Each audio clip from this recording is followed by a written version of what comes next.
Mga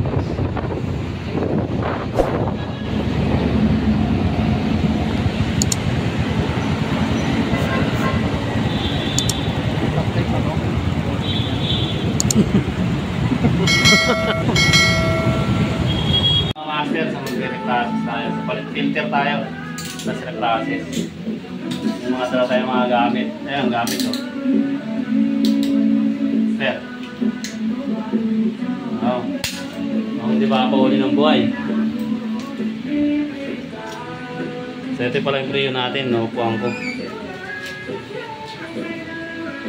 Ito. Dilaw pa. Kambal. Boss, labig mo boss. Hindi pa ito boss eh. Ano yan? Nag-yellow kasi yan eh. Uhog.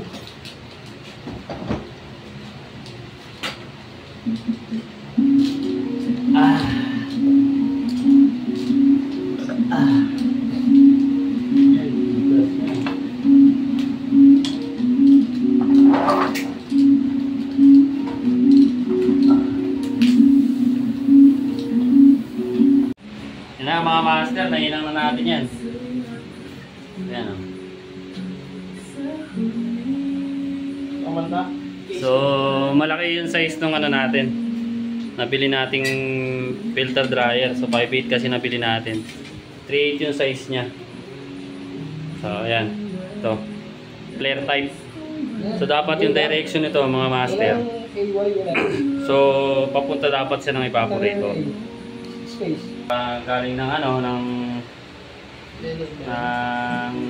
compressor, so galing sa discharge line palabas. So usually kasi nangyari yung condenser coil katabi lang ng compressor natin. So ito kasi nakabukod, ito yung compressor, yung condenser coil, tapos sa taas naman yung indoor natin, yung pinaka evaporator coil.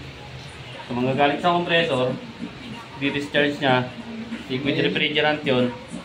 Papasok na ano yan natin mga master, papasok ng condenser coil. So automatic papasok yung condenser coil. Tapos i-discharge na yan ng blower natin yung init. Paglabas niya, lalagyan natin ng filter. So para ma-trap lahat ng ano, mga small particles dapat pwede niyang masala. Yan. So yung difference kasi nito, yung unang kabit kasi baliktad. So pakita ko yung loob ng ano, filter. Yung difference niya pagkabaliktad yung kabit. So ayan. Ay, hindi kita. Baliktad rin yung camera. Yan mga master. So ganyan yung sa loob ng filter natin ito. Yan. Ganyan yung flow niya pataas. So pag binaliktad mo siya, so tatagos pa rin naman siya. Kaya lang limited space yung ma-occupy niya. Pag nag-collect siya ng dirt, so konti lang yung espasyo niya, barado na siya. So compare dito mga master, yan. Kailangan i-occupy niya muna lahat ng space sa marker. Parang mapupuno muna to. Pupunuin niya muna yan. Tapos makakadas pa siya dito kasi ito strainer to eh. Yan, filter yan eh. So yun yung nangyari dito sa malaki natin. Ayan o.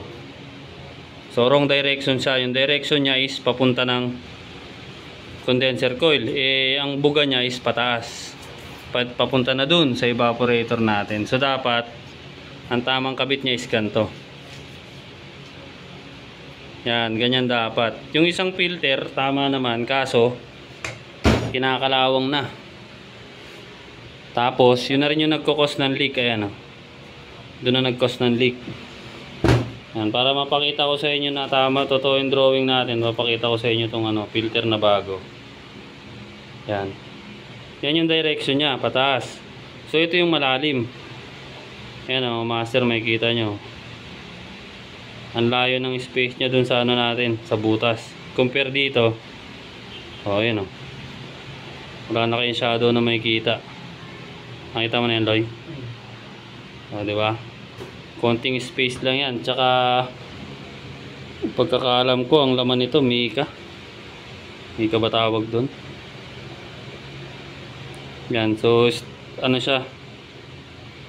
So mas malalim siya pag tama yung pagkakabit mo. So mas matagal siya magka-clog, matagal babara. So compare pag ginanto mo siya, so hindi ganun katagal. Isa pa, pag nag-clog siya, bababa yung performance ng ano natin, compressor. Kasi pag nagbara, dapat kasi warm to yung filter na to pag kinabit Kabit mo Loy. Ito muna. Ito yung ano ko ito yung nabugaan ko na So pataas yan siya. So galing ng compressor, pabugan ng condenser coil, ito siya. Ito. Piping niya, ito yan. Tapos papunta dun, packet ulit. Papunta na ng evaporator. Yan. Iharap mo sa atin yung ano, yung flow direction niya Loy.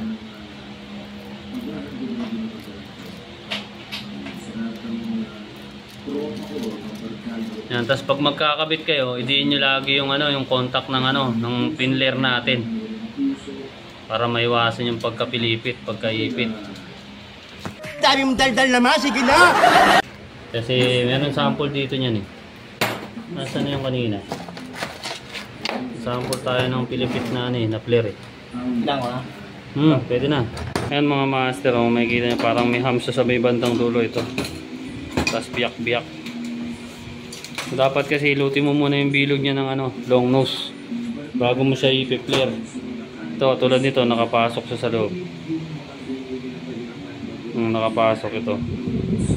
Ilutin mo muna yan ng long nose bago mo siya i-flare. Gamit yung flaring tool natin na yan.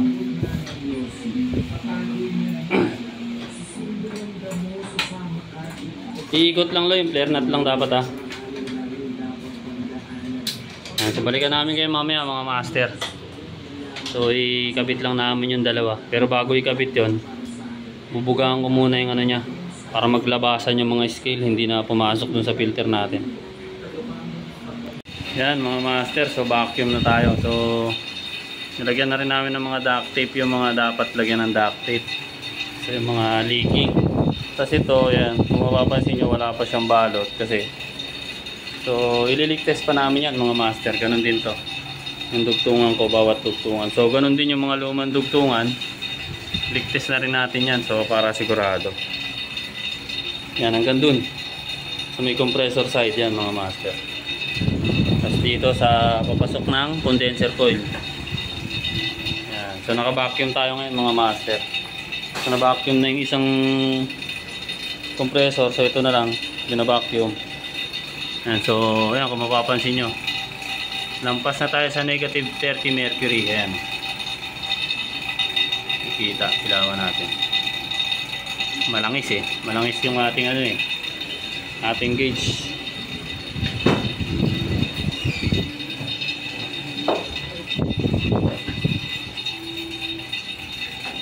Ba't ganyan yung mukha? Yung mukha.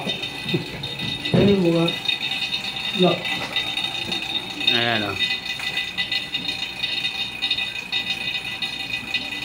lampas na, negative 30 mercury. So pwede na natin patayin yan. Off mo na boy. Si Angelelo yung pasasalinin natin yan. Ano mga mukha? Bilis! Oh, mamaya, bumalik yan. Diba? Ulit. I-off mo muna. Yan, off muna yung ano, gauge natin mga master bago tayo mag-off ng vacuum pump. So useless yung pagba-vacuum pagka pinatay agad natin yung vacuum. Tapos pull out mo na yun. Diyan, yun yung hose. You. Solohin mo yan! Yan, so tuturuan natin si Master Relay mag ano. Naging tunay na airconism. Ito na ito gusto mo. Yan. Oh, huwag mo tanggalin yan. Wala akong sinabi. Ito. Kunin mo to. Ito yun. Diretso karga yan. Huwag mo na sirahan yan. Ayun o, kasya naman yan. Yung hose lang. Pasok mo dito. Lalim, sa ilalim. Yan. Ay, kunisin ka ba talaga?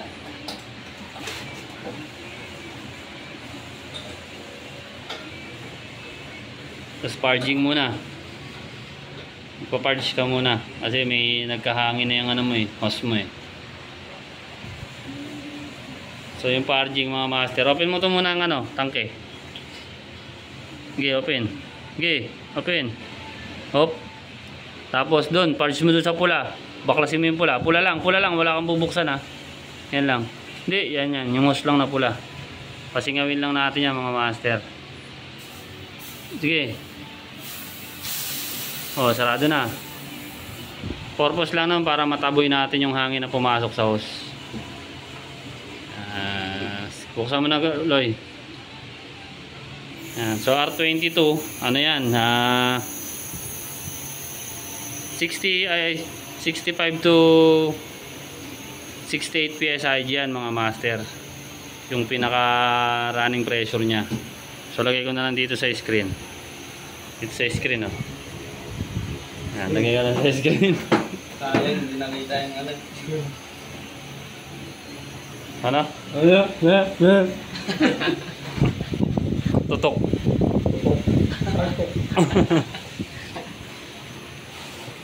Walang liquid dyan. Yan mga master. Awa pa ha. So nakarga na natin yan. So testingin na natin ngayon. Hindi lang natin alam kung alin dyan yung compressor na andar. So pansamantala in-off natin yung isang breaker. Para isang compressor lang ang gagana.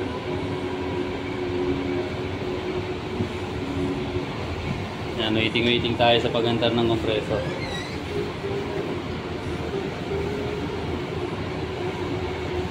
Medyo matagal-tagal to mga master. Update ko kayo pag napagana na natin.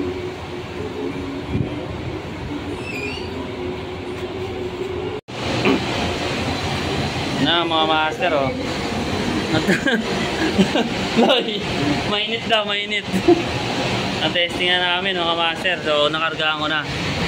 So ginawa ko kanina, direkta ko muna yung low pressure switch kasi patay-sindi yung nangyayari. So mahihirapan tayo magkarga. Kasi ito na yung amperahe natin. 8.62. So compressor amperage lang yan mga master. Hindi ko na sinukat yung pangkalatan. So dito natin susukatin yan mamaya. Condenser fan drive motor blower yan. Tapos dito dala-dala niya yung compressor tsaka yung evaporator.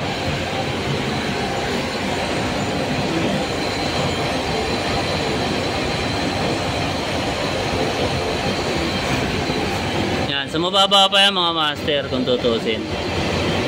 Mababa pa yung amperahe niyan. So, antayin pa natin mag-equalize kasi yung freon sa buong system. Pero based sa karga natin, so kahit pa paano, malapit na sa 60 PSI. So, kakarga natin yung mga 65 PSI para sigurado. Tapos, yung kinabit nating filter dryer kanina, yung kinabit ni Master Lilo, yan o. So, yan, tama na yan mga master. So, dapat kasi talaga papunta yan sa evaporator. So, ito ganun din. Punta sa evaporator. Tapos pinalitan na natin lahat ng insulation, mga luma. So naluto na kasi sa lamig. Ano na, so mabigat na siya kumbaga. Tapos nga pala yung isang compressor hindi muna natin pinagana. So pinatrip natin doon sa overload ng magnetic contactor natin para ano, hindi siya gumagana kasi hindi pa naman tayo nagkakarga sa kanya mga master. May initial na siya pero undercharge pa rin yan. So kailangan pa rin natin siyang kargahan.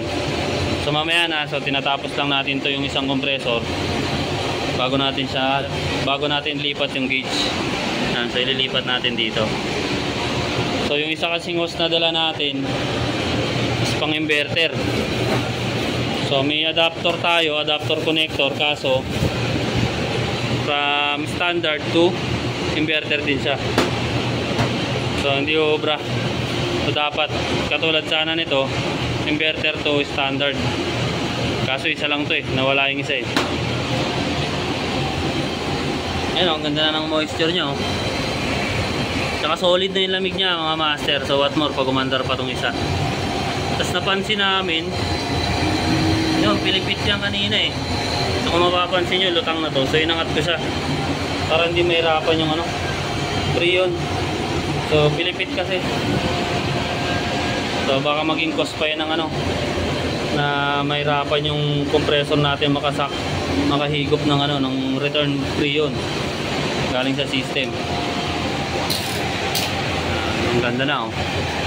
So mamaya silipin natin yung evaporator, tapos titignan natin yung mga ano nila, mga thermostat sa labas, mga digital thermostat. So ito kasi dito to nakalagay eh. So automatic, andar lang to ng andar mga master. So wala siyang pahinga. Yan.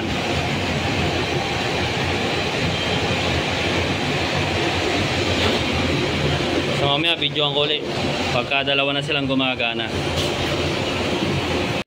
Yan mga master, pinagana na natin dalawang unit. So from 27 point something sa ngayon is ano na siya, 25.8 mga master. So partida yan. So isang unit pa lang yung gumagana natin, isang 10 tonner pa lang gumagana sa apat na unit. So malaki kasi itong area na to na pinapalamig niya. Kaya lang sa ngayon walang tao. So at least 25 degrees centigrade.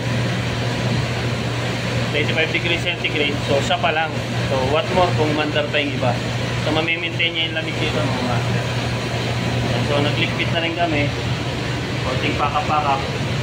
Para ready to pull out na kami. Yung ibang gamit. Tapos yan. So ito. So konting pasilip ko sa inyo yung loob. Kung gaano kalaki. Basta malaki to mga master yung area na to. Pinapalamig niya. Kaya medyo matagal. So at least ngayon gumagana na siya ng almost 2 hours na siya mga master. Bago siya mag 25.8 degrees centigrade. So ikot natin yung camera para makita niya yung appearance ng ano natin, ng compressor tsaka ng suction line. Yan, so yun yung ano nyo. Maganda yung moisture niya ng tubig mga master. Tsaka malamig na rin.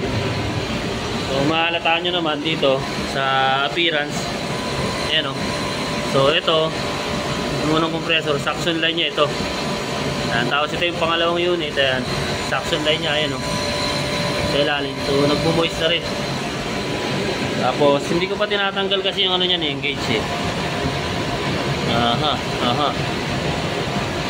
Hindi makita. Tanggalin natin ilaw. Ayan o.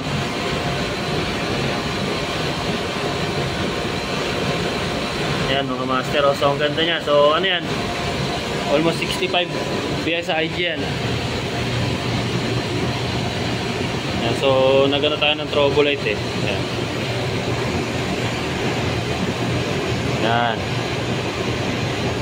So tapos nabanggit ko kanina, so okay na yung ano niya, arrow flow niya. Refrigerant natin, puro pataas. Ano temperature, per?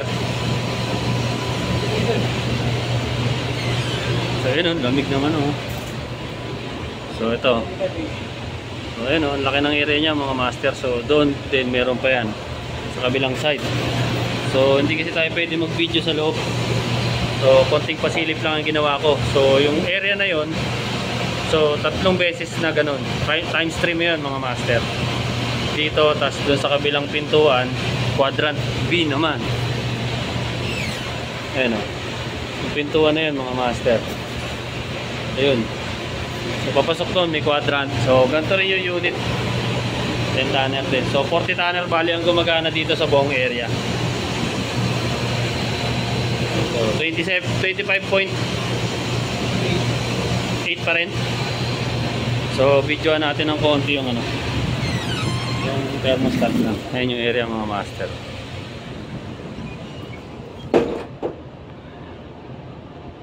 Diba?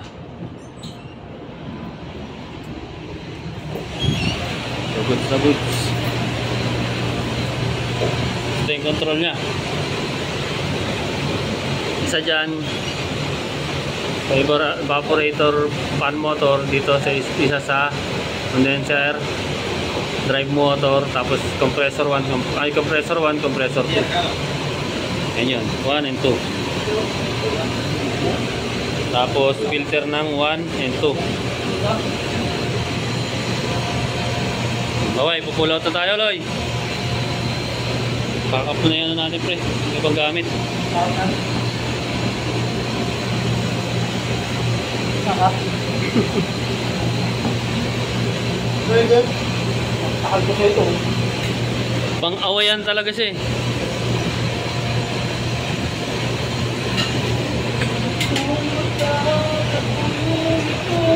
Yan, pinabalutan natin yan lahat mga master. Dati kasi expose yan eh. Pati ito nasa ilalim.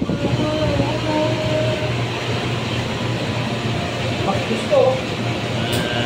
Boy, tanggalin mo na yung clamp. Tapos sarado mo na yan.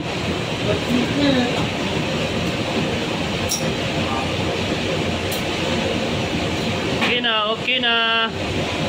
Okinawa, Japan. Pati yung drain pipe natin, nagmumoist oh.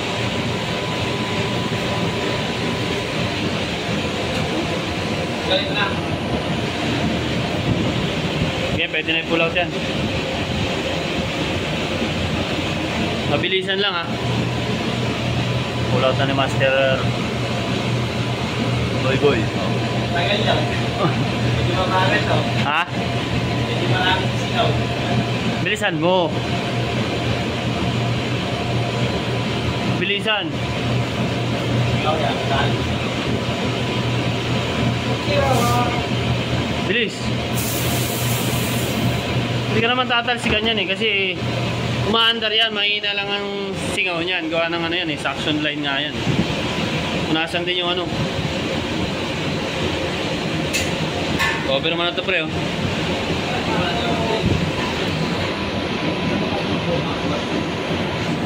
So pack up na kami. Mga master oh. Dito tayo sa 25th floor. Nakita niyo yun? Dito na po ang ano, ang truck. Diba?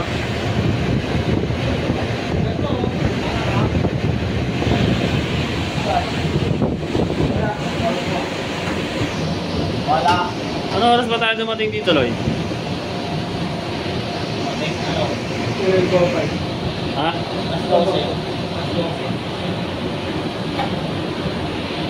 Tapos hindi pa tayo bayad sa parking eh, no? Ay baka nagpalit na sila ng ship, no? Ha? Hindi naman yata sila umuwi. Hindi naman yata sila na umuwi, nakakaya. Hindi, mabait yun, Loy. Ito naman yun. Huwag niyang masahin ko ate. Bakit?